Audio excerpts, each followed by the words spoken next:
Hi, and welcome to Reddit Files, where real stories cut deeper than fiction.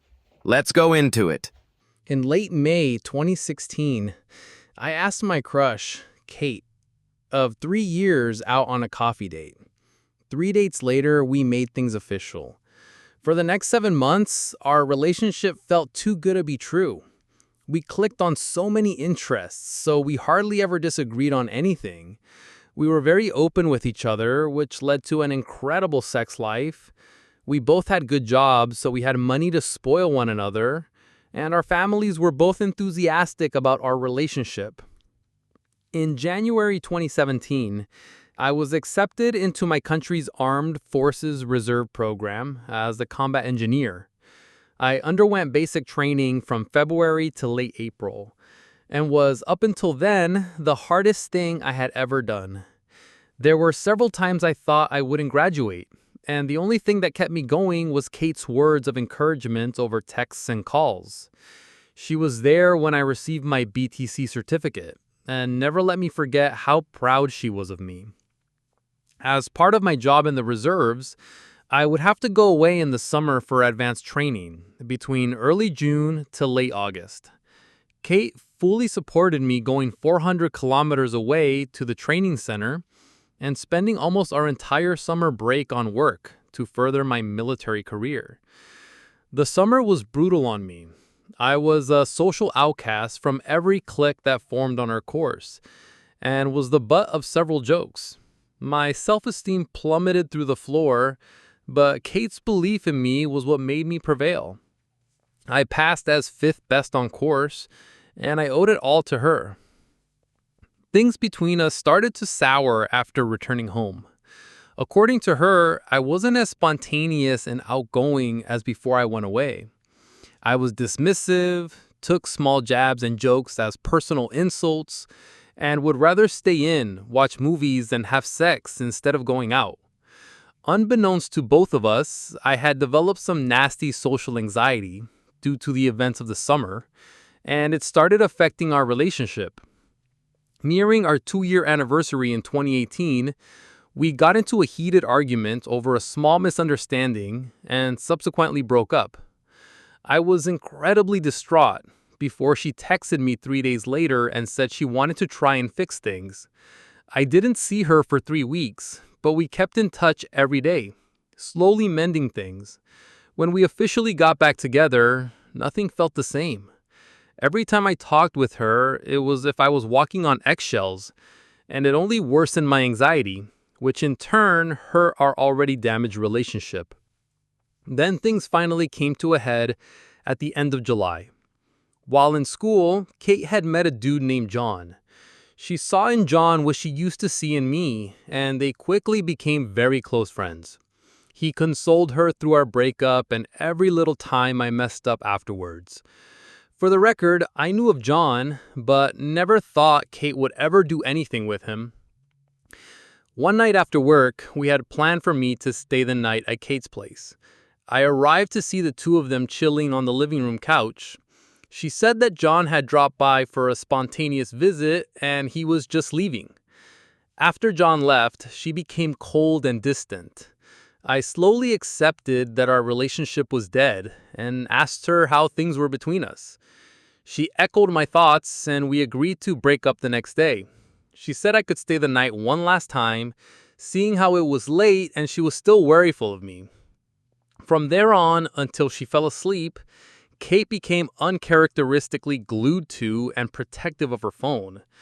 In the past, she wouldn't care if I had glanced over to catch her and her friends texting about whatever, but now she did her best to hide the screen from me. I asked her about it, and she said it was private stuff, which only raised more questions. After she fell asleep, curiosity got the better of me. I unlocked her phone, I knew her passcode, and found hundreds of messages between her and John.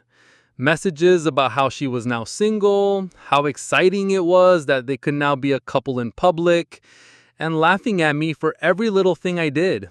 I quietly sobbed as I read through each hurtful text. My crying wasn't as quiet as I thought it was. Kate stirred, and once she realized what I was doing, she threw a fit. I couldn't find the anger or words to combat her, so I just grabbed my stuff and left, with Kate shouting and yelling at me the whole time. It was late in the morning when I got home. I just broke down and ugly cried all night. I called in sick from work the next day and spent it sulking in my bed. The day after, I got several angry texts from Kate's friends and family.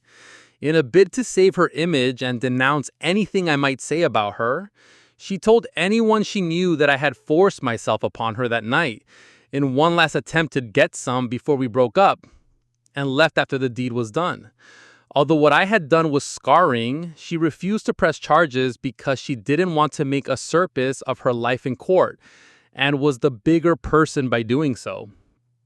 I spent the next few months in fear that her allegation would have me discharged from the army and my image forever tarnished, but nothing ever happened. The revenge. 5 months afterwards, Kate DM'd me.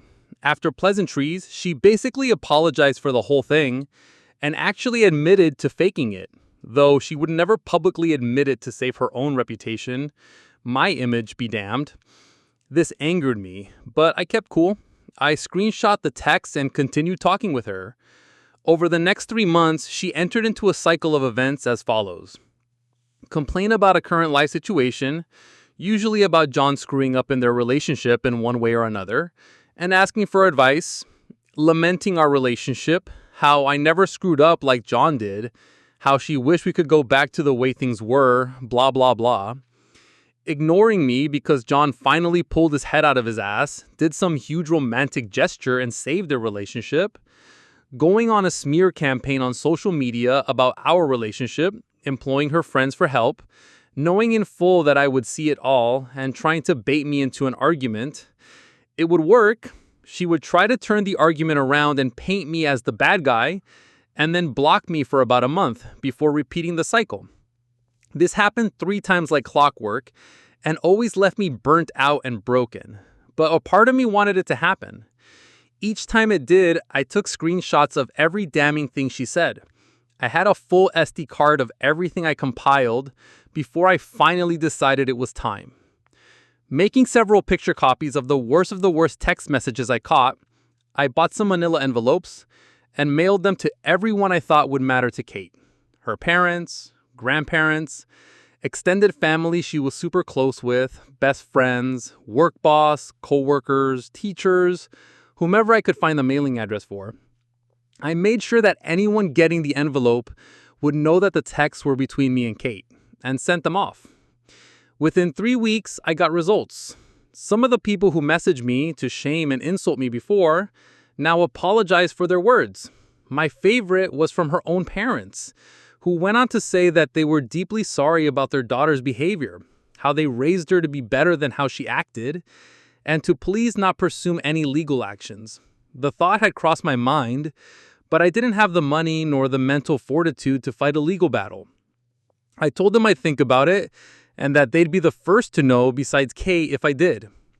Kate sent me some texts as well, with things like, "How could you betray my trust like that?" Or, "You ruined my life, you bastard."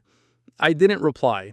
I just read every angry text that flew in with a satisfied grin, and then blocked her when they stopped.